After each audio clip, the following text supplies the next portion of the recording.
ਬੰਦਾ ਤੇ ਖੁਰਕ, ਇਹਨਾਂ ਦਾ ਆਪਸ 'ਚ ਬੜਾ ਹੀ ਗਹਿਰਾ ਤਲਕ। ਬਾਂਦਰ, ਕੁੱਤਾ, ਬੱਕਰੇ ਤੇ ਬੰਦੇ ਸਾਰੇ ਖੁਰਕ ਕਰਦੇ ਨੇ। ਤੇ मैं ये कह सकना कि लक ते झड्डे इन्हों जनाब खुरक का हैडकुआटर कहना चाहिए। खुरक करने तो बाद जो स्वाद आता ना, उस स्वाद को तुसीं लफ्ज़ां च बयान नहीं कर सकते। निक्के होंदे सानूं हुण तक याद, जिसले बंदे काकड़ा निकलदा ते अम्मी कहंदी है कि पुत्र खुरक नहीं करनी, नहीं तो निशान पै जाने आ। लेकिन असीं कहंदे ने कि अम्मी मैं किहड़ा जनाब ये हिस्सा किसी नूं विखाणा। ते जो ही अम्मा ने किते सैडे होना ते जनाब असीं फुल स्पीड च खुरकना है। निक्के हुंदे दी खुरक करन दा स्वाद ही बड़ा है, सच्ची गल है। भावें दुनिया दे एक पासे अग लग जाए पर सानूं कोई परवाह नहीं होंदी, कहंदे असीं सिर्फ खुरक ही करनी। उड्डा बंदा परेशान मुकाबले दे इम्तिहान च बह के नहीं हुंदा जिड्डा बंदा जनाब 10 बंदियां च बैठे होया ते बंदे नूं खुरक होण लग पे ते बंदा परेशान हो जांदा। एक अख बंद करके लक खुरकन दा स्वाद ही वखरा। अजमाइश शर्त है, इत्थे ही अख ते इत्थे ही लक, हुण तजर्बा कर लो है। बंदियां च बह के खुरक करना इंज ही है जिवें थाने च बह के झूठ बोलना। पता सारे कि तुसीं झूठ बोलन डे हो, उस तरह पता सारे लग जांदा कि जनाब तुहानूं खुरक होण दी। फिर बंदा की करे, मजबूरी नूं खुरक कर ही लैंदा है। लेकिन जिसले किसी ऐसी जगह खुरक होंदी है जिथे बंदे दा हथ नहीं पहुंचदा ते बंदा ऐसा पुट्ठा सीधा हुंदा कि देखने वाला कहंदा कि हरे मुंडे ने कोई डांस दा नवां स्टैप याद कर लिया।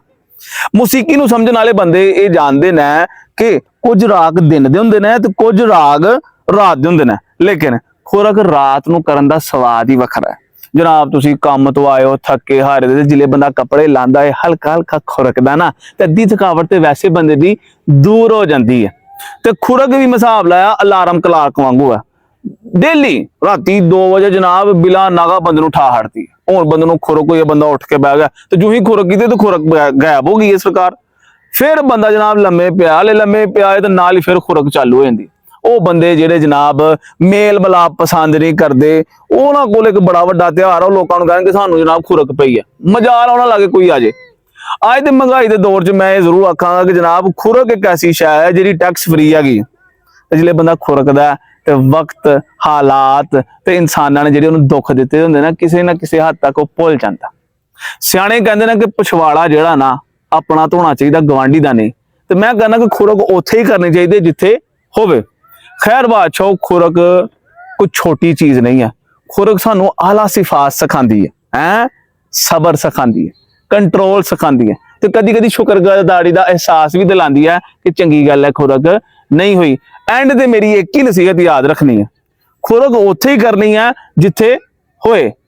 आखिर ते तुहानूं एक काम दी गल दसना कि खुरक दे कुछ होर मानी भी हुंदे ने, किहड़े भला? ओहदी खुरक दा बंदोबस्त करने पैना, ओहदी खुरक दा कोई इलाज नहीं। हसदे वसदे रहो ते मिलदे हाँ अगली वीडियो च। वीडियो चंगी लगी है लाइक करो, शेयर करो ते सबसक्राइब करो।